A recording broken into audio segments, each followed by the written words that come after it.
I'd like to thank Knuckle Down for that awesome original track, Nightfall. If you like what you hear, head on over to their Facebook page and like them. And don't forget to check out all their tracks on SoundCloud. If you missed their last show, not to worry. Their next one is only a few short weeks away on March 3rd in Hollywood at Barnyard's Nightclub. Tickets are going quick. They're $10 if you RSVP and $15 at the door. If you'd like more information, please call 323-462-9621. Good afternoon, everybody, and I want to thank everybody for joining us for another episode of C&E. My name is David Cadito, and we have a special guest today. His name is Brendan Bernay, and he actually went to Sundance, the Sundance Film Festival this last year, and we're going to be talking a little bit about the films he saw and everything else. So, how are you, Brandon? Doing pretty well, David. How about yourself? Outstanding. So, I understand you went to Sundance. I did. My mom, for my high school graduation gift, promised that we would go to Sundance, and the year after my high school graduation, it was already sold out, so it was a year and a half in the coming, but it was definitely worth it. Okay, so let me ask you a question to start. How long did you stay? We were there for 4 nights, and we stayed in this really nice hotel. Actually, it was the Hilton Sunrise Lodge. It was more of a ski resort place, but it was close enough where we could take the shuttle right into Park City and get next to all the theaters and all of that. So it was pretty neat. Nice. Now, I should say that Brandon is an accomplished editor, and he's worked on several short films, and he is currently a transcriber on the show Shark Tank on ABC. And for everybody that doesn't know what a transcriber does, could you explain what your job is, essentially? Sure. So, for Shark Tank, I'm basically the first person in post-production that the footage goes to. They will film the entire episode of Shark Tank, then that gets sent to me, where I watch the entire rough, full edit, and I have to type word by word of every single thing they do, and it's basically like writing the script, but in reverse. So after they've already shot it, they give it to me, and I have to write the script. And from there, my script gets sent to a producer, and then they can mark it down and edit it. Okay, fabulous. So, getting back to Sundance real quick, so how many films did you end up seeing? We ended up seeing 5. It was pretty... every single one we went to, it was sold out, and we got lucky with the ones we got. We had to get them a couple months in advance, but we tried to go waitlist for a couple, but it was no luck on the waitlist ones. So, for everybody that doesn't really follow Sundance, it's probably the biggest film festival in the United States, and of course this is where that film Beasts of No Nations was so widely accepted and won several awards from. So what were the names of the films that you actually ended up seeing? So my favorite film that I ended up seeing was called A Fundamentals of Caregiving. Okay.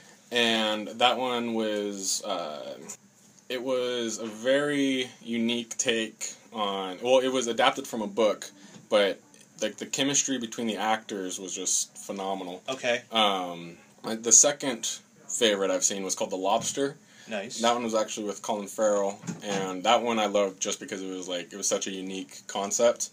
It fell off a little bit towards the end. It was the ending drawn a little bit, but overall it was really, really enjoyable. And then there was A Good Wife, which that one was really interesting because it was a foreign film, but it was written, directed, acted.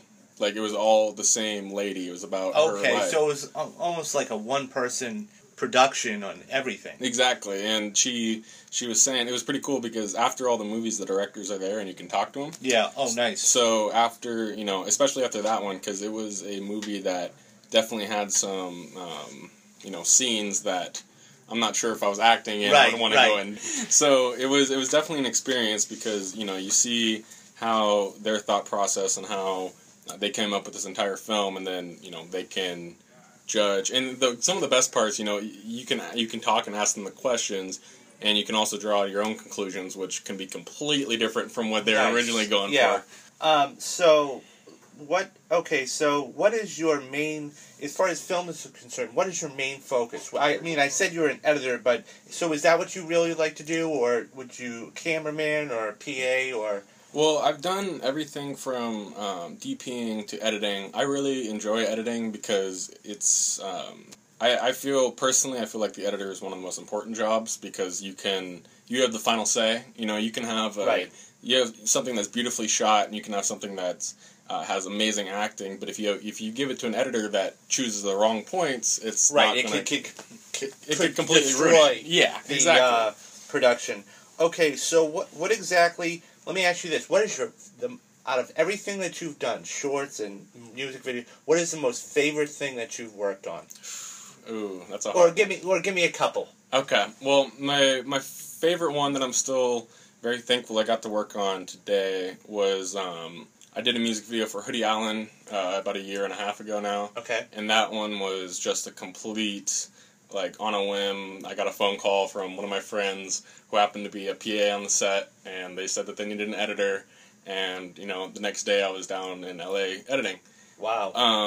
And that has opened a lot of doors because even though, you know, Hoodie Allen's not a huge name, he is big enough where certain people will recognize him. Right. And that video helped me get another editing job in Hollywood where I've been working for this one director down there. And another one of my favorite things I've cut is for this director in Hollywood that actually met through a Chapman Film Connection page.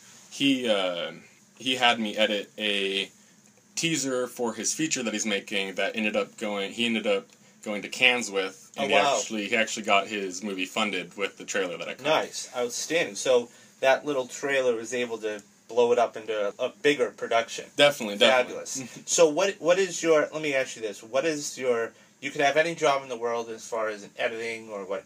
What would you? Would you rather edit movie trailers or just music videos or shorts or what would be your dream job then? So I've a mini dream job, but I kind of want to space them out over time. I absolutely love editing music videos, and I would love to make a name for myself as an editor for music videos. But obviously everyone wants to edit feature films, and I would obviously it'd be amazing to edit. And I feel like one day that day will come, but just got to keep working at it. Yeah. And then to answer your question, I would love to make music videos, and I would love to also edit features. Those are my two goals as far as editing. But after all that, because that is, a certain day, you can only do it for so long, I would love to retire in a sense and work in the media department for the Los Angeles Kings. Nice. If I could, work in any of their post-production or even, like, their live broadcast. Making videos and, So, let me ask you a question. Would directing ever interest you?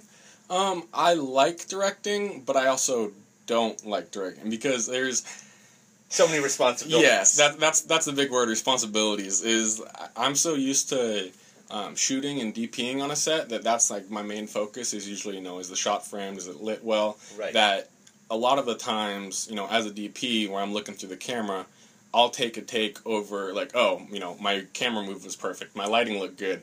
And I'm not really focused on how is the actor. You're more of a perfectionist than anything else. So you like doing that one little thing in the editing room where you want to make it as perfect as possible, then saying, okay, take 15. Exactly. Okay. But that being said, it's great, but it's also it can be a burden at times because if for example, if you have a great take, but it's soft or it's out of focus. As, coming from me as a DP or as an editor, I'm going to see that and be like, that's completely, I don't want to use that, I don't want to, but that might be the best take. That might be where they had the most emotion or... Yeah, so what are you working on right now? I actually just finished up a music video that was produced by Metro Boomin, and I got that. He's the rapper, his name was Polari, but that actually just came out today. Okay. And I was kind of excited for that because it's on a few websites, Pigeons and Planes and Hype Track and a few other websites like that have given it exposure. So it's that one was definitely a fun edit. It was it was cool because I didn't really know them. I was more helping out a friend, but it was it's helping out everyone involved. Yeah. And then after that, I actually just got hired to edit a pilot for a reality TV show. Okay. That's called Liquid Culture. Very cool. And that one it's about they go to different parts of the world, and they find different types of alcohol or different type of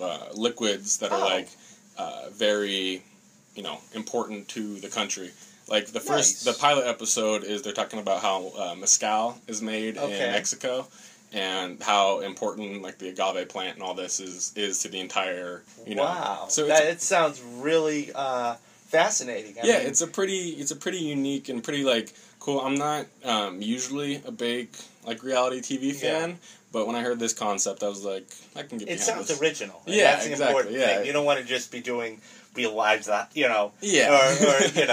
Big Brother. You want to be doing something that interests you, because if you're going to be spending a lot of time there, then you want to do that. Exactly. Okay, so I think we'll wrap it up there. Thank you very much, Brandon, for your time. Thank you. And we will look for you in the future, so great success to you. Thank you very much.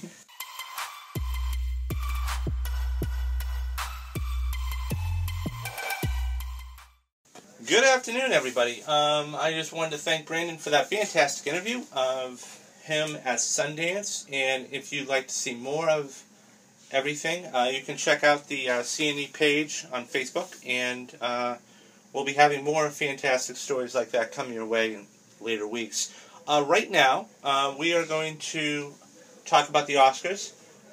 The crew has the week off, so I brought in a special guest with me. And her name is Shelby Stewart. So say hello to everybody, Shelby. Hello, everyone. So what we're going to do is we're going to talk about the Oscars. We are basically also going to touch upon the diversity of the Oscars. There was a big report card that USA Today just put out. So I want to just discuss a little of that and get her opinion on that. So one of the first categories that we're going to be discussing is Best Actor. And Best Actor is it's always a tight race. So let me just give you the nominees real quick. We have Bryan Cranston from Trombone. We've got Eddie Rainier for The Danish Girl. We've got Michael Fassbender from Steve Jobs. We have Matt Damon for The Martian. And we have Leonardo DiCaprio for The Reverend. And the winner is, Shelby? Leonardo DiCaprio. Yes. Yes. I truly have to agree with you. I know you saw The Reverend, so yes. Tell me about it. He is phenomenal. I mean, I've seen him act in, I don't know, probably every movie he's ever been in. I used to watch Disney Channel as a child, and I would watch reruns of Growing Pains. And I saw Little Leo, and I was like, oh my gosh, this kid's great. He's so cute, blah, blah, and my love for him has just continued. Yeah. But The Reverend, I mean, if he doesn't win, he's never going to get an Oscar. In my opinion, was he the only one that didn't win an Oscar for the Titanic? Like, they sweeped the Oscars that year. That was there was 11 of them. No, I tend to agree with you. I mean, I think that Leonardo DiCaprio, he's been nominated 4 times.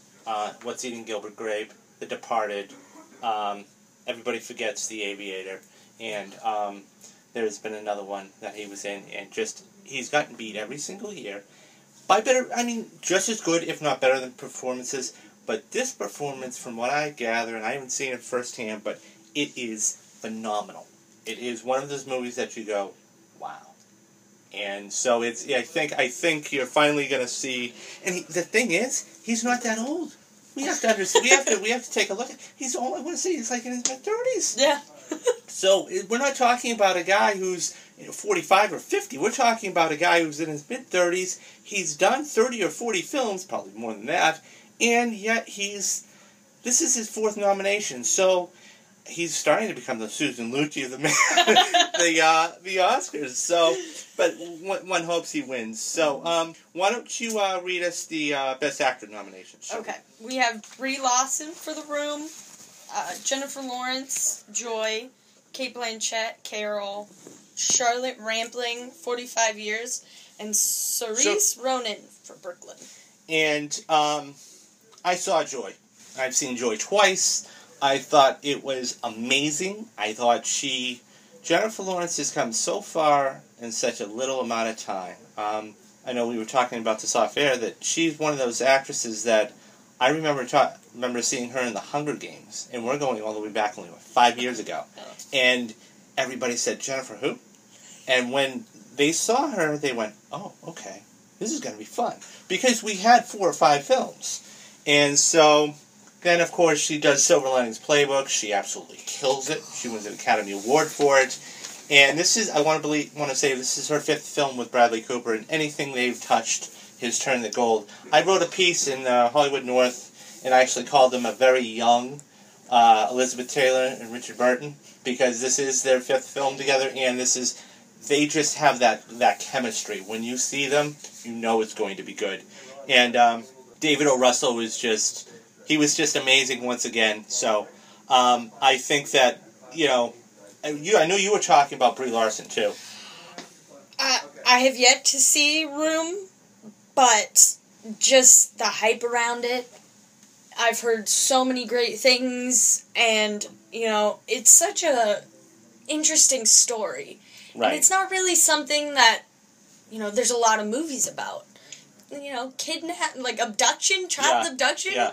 Not many movies about that. If you want to get a feel for that, you watch Law and Order SVU. Right. But I'm really excited. I really want to see this before Sunday. That is my goal. Yeah. But I don't know. I think it's between her and J. Law on this. Yeah. No. Brie Larson actually is a resident here of the nearby area. But beyond that, this is one of those movies that it's a compelling story. If you don't know what it's basically about a woman who gets kidnapped. And her abductor, unfortunately, rapes her several times, and she ends up getting pregnant and has a child. Well, this child has no idea what's beyond these 4 walls because she's been stuck in this room the whole time. So she ends up escaping, and the child is then... So the first half is all about their captivity, and the second half is all about their freedom, about getting out and trying to make it in the real world. And this, to me, is one of those movies that, it's not only compelling, but it's a good movie. It's just, what I mean by that, it's well acted. The set was small, so you didn't have a lot of manageable things. It was done on a low budget. So, and this was actually adapted from a book. I think that what you're going to see eventually is, I think, and she's finally rising up in the thing. She was unknown. She'd done other films, but she was an unknown, and I think this is going to get her to the point where she's going to be getting work on a regular basis. I think the only movie I've seen her in, or really remember her being in, is 21 Jump Street. So it's that's like 2 opposite ends of the spectrum. So that is a huge jump from going to comp. Wow, that's yikes. 21 Jump Street was a big comedy. Okay, so best supporting actor. We have Christian Bale for The Big Short. We have Mark Ruffalo for Spotlight. We have Mark Rylance for Bridge of Spies. We have Sylvester Stallone for Creed. And finally, we have Tom Hardy for The Reverend. And I know you've been raving about The Reverend. And what kind of character was Tom Hardy? Tom Hardy was a jerk. He was so, if you could reach through a screen and punch someone, I think he would be the person that you would want to do that to. But, again, just that whole cast was so phenomenal. And the movie is just, I don't want to spoil anything, but just it's based on a true story of a historical thing, and usually, historical movies are the most entertaining. They're dry. But, just the raw emotion that they have, and him just, fighting all of these things, and then just overcoming, and Tom Hardy's kind of just putting the stops on him time and time again, and just trying to beat him down and everything, but... Tom Hardy. Yeah, so... They're both phenomenal actors, yeah, so, again, I think this best supporting actor race is going to be a tough one. Yeah, I think a lot of people, I think the concession is for Sylvester Stallone and Creed. He was genuinely surprised he won the Golden Globe for Creed. This is, I want to say, his 7th film playing Rocky Balboa. Starting all the way back in 1977, which he actually ended up winning an Oscar for, but not for acting, for writing. And so this, to me, feels like a Lifetime Achievement Award without actually saying it's a Lifetime Achievement Award. He's 73. we don't know if this is ever going to go again, or because let's face it, it's getting to the point where it's now, I won't say old, but okay, enough's enough. And I think this would be the perfect end game for his acting career. I mean, he never has to play Rocky Balboa again, and he can just walk away at an Academy Award, which I think would be perfect. The Big Short, I've seen twice as well. Christian Bale that was one of the most unique performances I think I could ever describe, and it's hard to put it into words, but those that have seen it know what I'm talking about.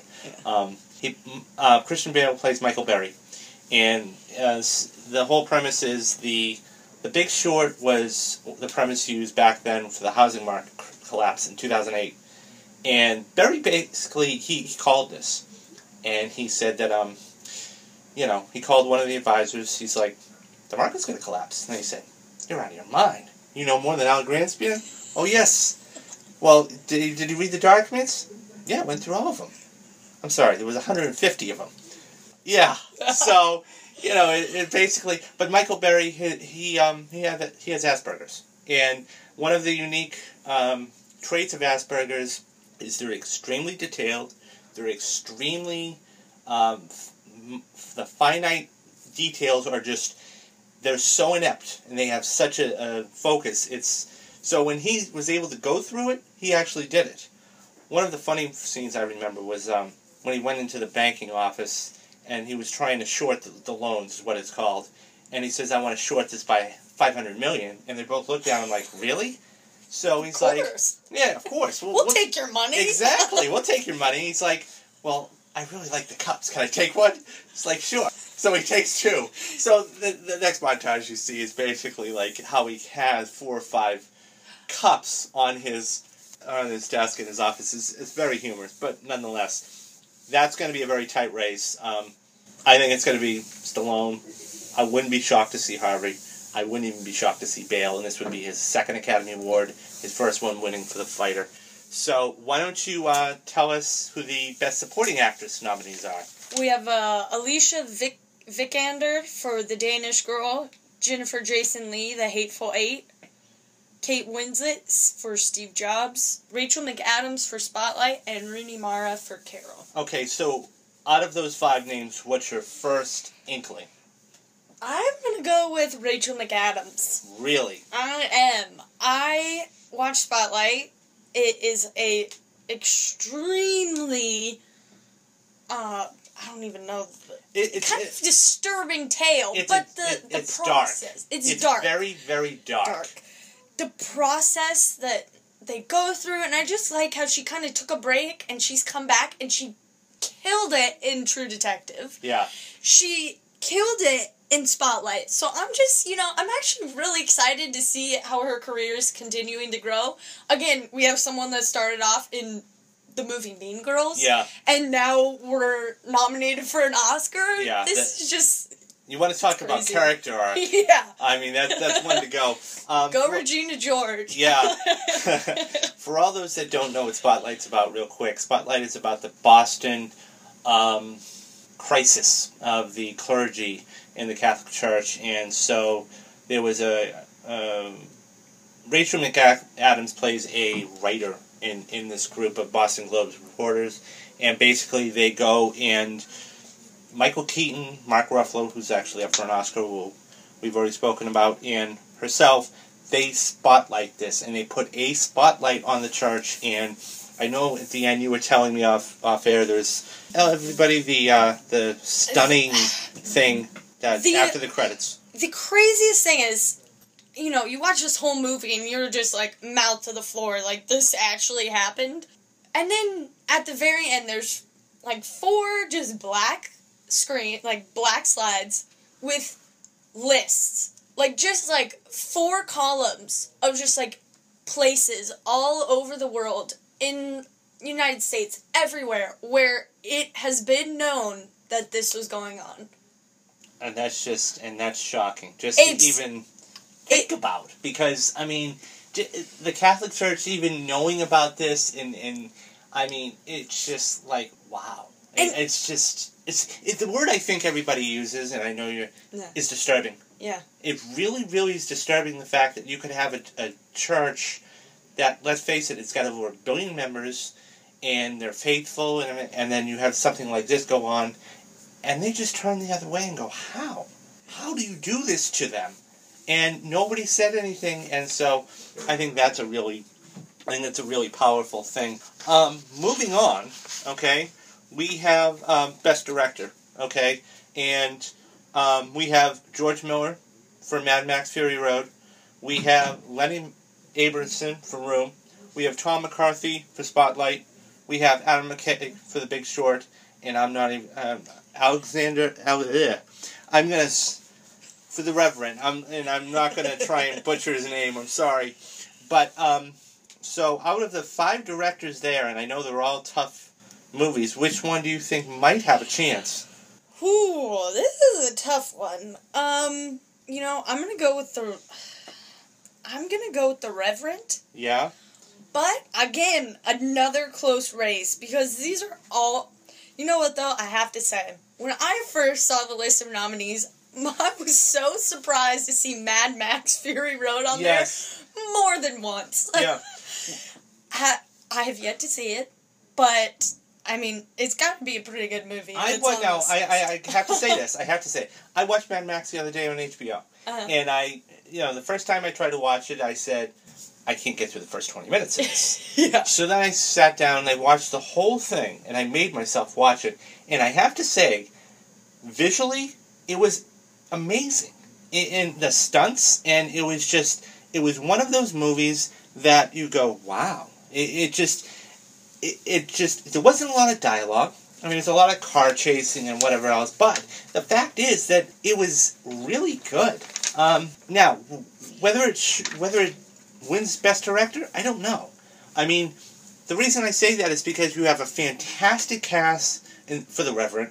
You've got a fantastic cast that Adam McKay for The Big Short, Steve Carell, Christian Bale, Ryan Gosling, all of these. You've got a fantastic cast for Spotlight, which Rachel McAdams, Michael Keaton, Mark Ruffalo, and then Room. Now, I haven't seen Room. However, I do know that, it was The Boy, and I know it was Brie Larson, so as far as George Miller's Mad Max, okay. I gotta think it's either personally, I picked The Reverend because you have the power of Leonardo DiCaprio, Tom Hardy, others. Also, it was shot in natural light, from what I understand, and it was just an amazing, amazing movie. Overall, I wouldn't be shocked to see it win cinematography. I wouldn't be shocked to see it win at a screenplay. However, I wouldn't be shocked to see Adam McKay win his first Oscar for The Big Short because it was such a funny movie. For all those that haven't seen it, like I was describing earlier, it was more of an ensemble cast, but there were some pretty funny cameos. It was. If you haven't seen it, you really need to go see it to really fully understand the cameo. But there was also a very serious vibe of it too, where all these people are losing their houses, they're losing all this money. Brad Pitt, not to interrupt, Brad Pitt was the fourth. I couldn't think of his name just a minute ago. You want to see Brad Pitt in another role? Not a Moneyball or Mr. and Mrs. Smith. Go watch him in The Big Short. He doesn't have a big part. But let me tell you, it's one of those parts where, they go to a convention in Vegas and then the guys say, oh yeah, right on it. And it's like, stop it. It's like, do you realize what you've done? Millions of people are going to lose their jobs. Millions of people are going to lose their houses. This is going to crash the economy. They're like, oh, we never really thought of it like that. He plays such an intelligent, educated guy who's been in the game. He comes back and eventually screws the system. Yeah. And he's very cynical about it. Yes. Which is, it's comical almost because he's such he's helping out these young guys just getting started and, they don't really have enough money to even get to where they want to be and to even short what they want to short. And he's like, I'm going to help you, but you don't even know what you're getting yourself into. As he called it, the big boy table. Yeah. So, it was one of those movies that, I thoroughly recommend. And if it's in theaters, definitely go take a chance. Now, for the big one of the night, we have Best Picture. So I believe there were 8. So I will start out. Bridge of Spies, Brooklyn, Mad Max, Fury Road, Room, and why don't you finish up, Shelby? Spotlight, The Big Short, The Martian, and The Reverend. And I have it going to The Reverend. And I think that this is The Reverend's night. And you're going to see them on stage a lot, and the director being thanked a lot, and everything else. Matt Damon, and people say, well, what about The Martian? And what? I haven't seen it. From what I have seen, it was adapted from a book. It was a really good movie. I mean, Ridley Scott is a phenomenal director, as we all know. But it's one of those movies that it's a movie that I think that anybody could have started and gotten away with it. For last year, we had Interstellar. Yeah. The year before that, we had Gravity. Yeah. Both were pretty good movies. Yeah. But I just want to see, something win. Something different. Yeah. Not space and green screens. Right. And so just CGI'd and everything. Well, I see the one, I go into this in one of the other podcasts. Mm-hmm. One of the big things about Hollywood is it's fad-based. And when you have a film that does well, i.e. Gravity, Interstellar, you're going to see a lot more. I won't even say Star Wars, because even though that was in space, it was more of an epic film and it hadn't come back in 20 years. I'm just talking about your normal sci-fi film, Prometheus. You get all these movies and they say, oh, jackpot, let's make a sci-fi film. And so they will go out and try and do the best sci-fi film that they can. Now, that being said, they have to have the right story. You can't just go out and say, oh, I'm going to make a sci-fi film. You have to have the right story to do it. And I think, while The Martian's a good story, I think you have other compelling stories, i.e. The Room, Spotlight, even The Reverend. And it's one of those where it's a good movie, but it's not a great movie. Yes. And I think that, The Reverend is, for my money, The Reverend is the movie of the year. And this is going to be another one of those things where it says, okay, and I go into this another time too, is you have these award shows that are so, unless you talk about Titanic that wins 11 Academy Awards or whatever, but that was... Lord of the Rings. Yeah, Lord of the Rings, but those were all CGI based, okay? You're not talking about acting, you're not talking about... It should win for cinematography. No. It should win for Best Director. It should win for Best Actor, and it should win for Best Picture. At least 4 of them. I wouldn't be shocked to see Tom Hardy win for that. Yeah. That being said, I think that it's the movie of the year. While it may not be the popular movie, it's the movie that everybody wanted to see. And so this is going to be another year, and that's one of the things I can't stand, is watching the award shows, and the Oscar goes to The Reverend. Yeah. And the Oscar goes to The Reverend. Okay, I'll just go click after the third one, because you know who's going to win the Oscar. Yeah. And I think that's the problem. Because the criteria for the American Foreign Press is much different than the criteria for, let's say, the Academy of Art and Sciences or one of these other bodies, and you go, really? So, it's one of those things where I think we have a chance to see a movie that can win, and it's got 12 nominations. Let's not forget that. This movie has 12 nominations, and this has a chance to do something that hasn't been done since 2003 with Lord of the Rings. And the only reason that won that many is because it didn't win for the first 2. This could be this 5th or 6th movie to do that. And I think if that does it, well, I will, and see what they do, they're smart about it. Because they don't say, oh, well, we're going to give you all the crap awards first. Yeah. Okay? And then we're going to do all of the good awards in the last hour. And that's the thing. Yeah. I don't know. I think The Reverend, it's the movie to beat. I really do, because I don't think there's another movie out there that has a chance to beat it. I really, and it's, I won't say sad, but it's like, wow, this must have been that amazing of a movie to blow it away and win 7, 8, 9 Oscars. Definitely. And it was one other thing I wanted to say. So moving on to now that we're done with the Oscar talk, I gotta talk about an article that came out from USA Today this last week. It was about diversity in in Hollywood, and what they did was, and you can go check it out at lifeusa.com. It was about how the report card for each one of the studios came out, and I thought it was fascinating because there was only one theater out of all of them that got a B, and that's kind of, it's a disturbing and not unreliable, but it's a very disturbing thing, and I think that Hollywood needs to, they're trying to do its thing, but they need to really take a stand and push. And I know. Yeah. I mean, let me ask you about your question. Yes. Let me ask you a question. What exactly, when you heard about the diversity issue and had these stars come out and say we're going to boycott the Oscars, what was your first reaction? My first, I didn't really.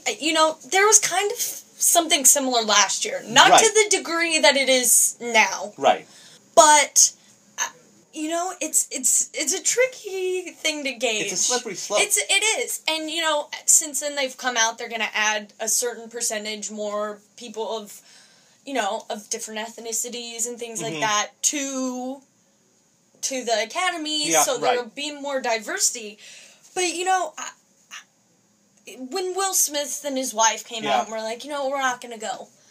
That kind of, I don't know, it just seemed a little funky to me. Because it seems like you're just being a sore loser. Right. A little bit. And to be honest, you played a controversial role. Right.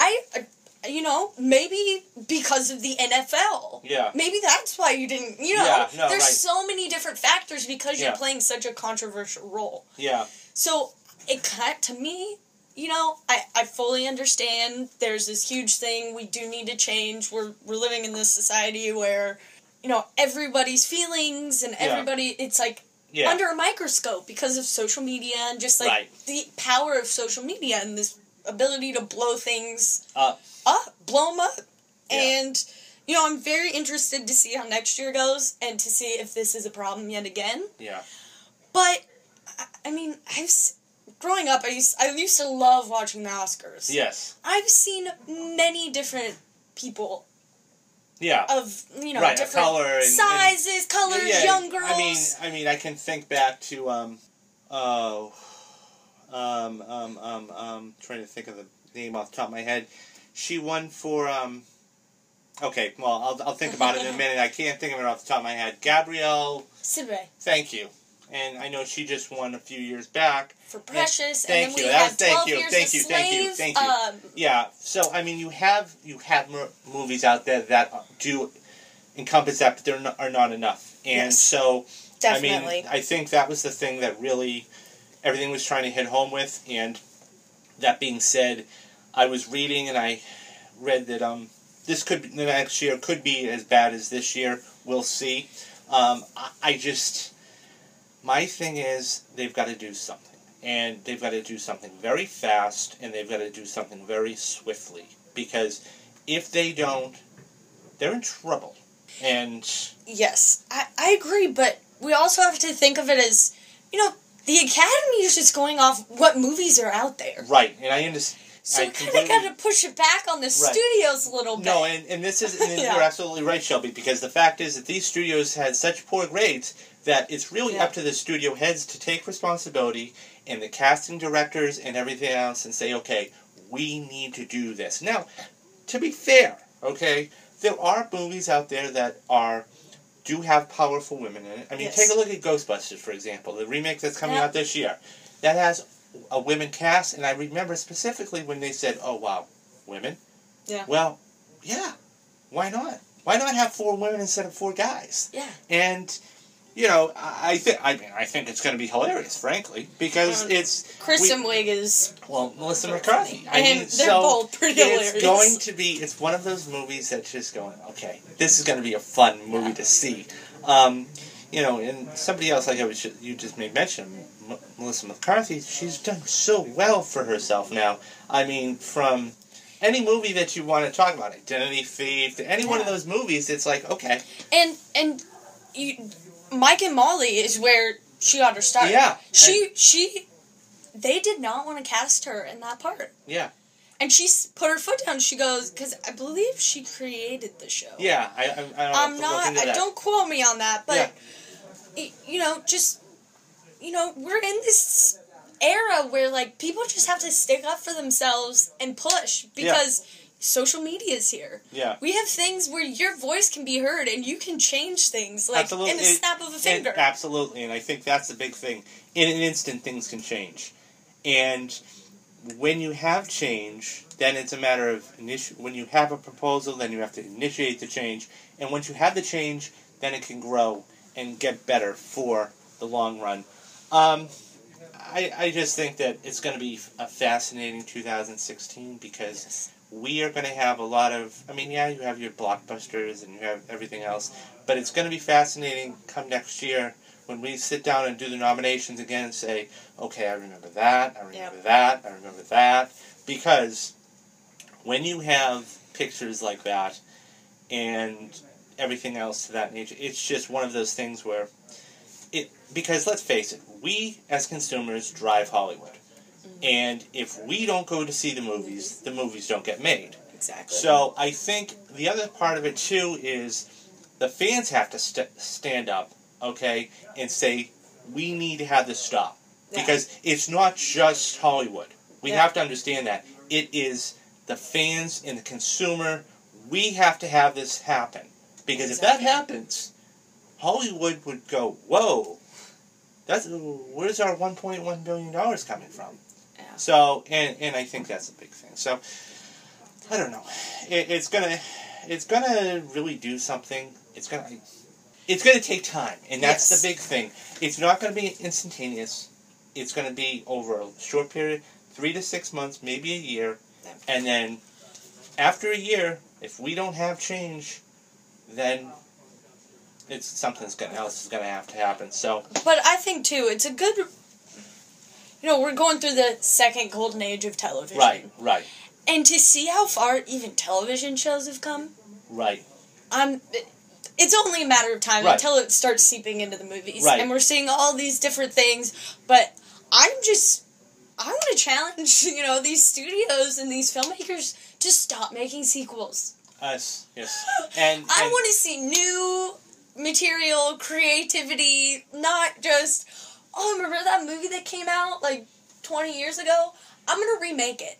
If you like to listen to my podcast, go check out the C&E podcast about reboots, remakes, and sequels. And I know exactly what you're talking about because, I've always said this, when you have a sequel, it's basically, you have a window of maybe 4 to 6 years.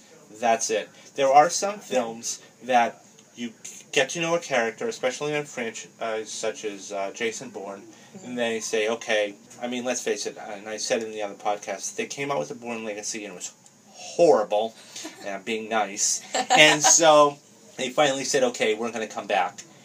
And the Super Bowl trailer, boom, we get Jason Bourne, now he's back, and he remembers everything, and now it's, go get him, Jason. And so, that's fine, because you have the main character back. But when you start making movies that just go right to video or right to on-demand, that's when, another San Andreas just got greenlit. Yes, and so I saw the movie. It was fun, you had the rock and a lot of destruction, but I don't need to see it again. We could go on for hours about it, but the key is you need, and I would say this to Hollywood, you need to start making better, more true to yourself motion pictures, because otherwise, why do you think Quentin Tarantino only comes out with a film once every 3 years? It's not an accident. The man sits down, he writes, he rewrites, he does his character bios. He is probably one of the most, if not the most thorough filmmaker in Hollywood, by far, and that's why he's won 2 Oscars. Okay? Revitalized John Travolta's career. He's done so much for the game of Hollywood. That being said, he is the quintessential filmmaker. And so, everybody should just take after him. Really. And so, sequels are they're really the pitfalls of Hollywood. They really have. I mean, everything from, I remember Alien back in 1979 to we have Alien Resurrection 5, Yes. Prometheus. Well, as a matter of fact, I mean, it's good movie. Though. Well, it is a decent movie, but, Ridley Scott just greenlit, not he, Studio just greenlit another 2 movies. Yeah. Like, I don't need to see this. The only, sequels I'm okay with personally are superhero. Yeah. I mean, I could watch Hulk smashing stuff time and that is and time again. And that is a perfect segue. Thank you, Shelby, because that is a perfect segue to next week's episode. All of March, we're going to invite you to come listen, and we are going to be talking about Batman and Superman.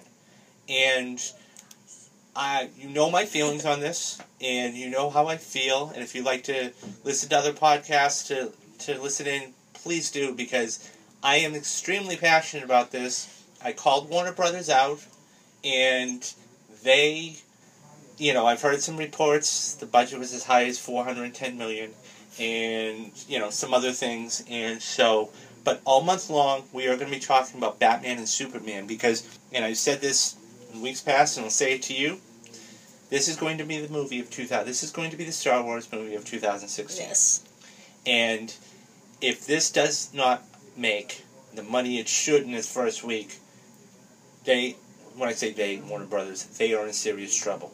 Mm-hmm. They have a whole other different path that they're going with.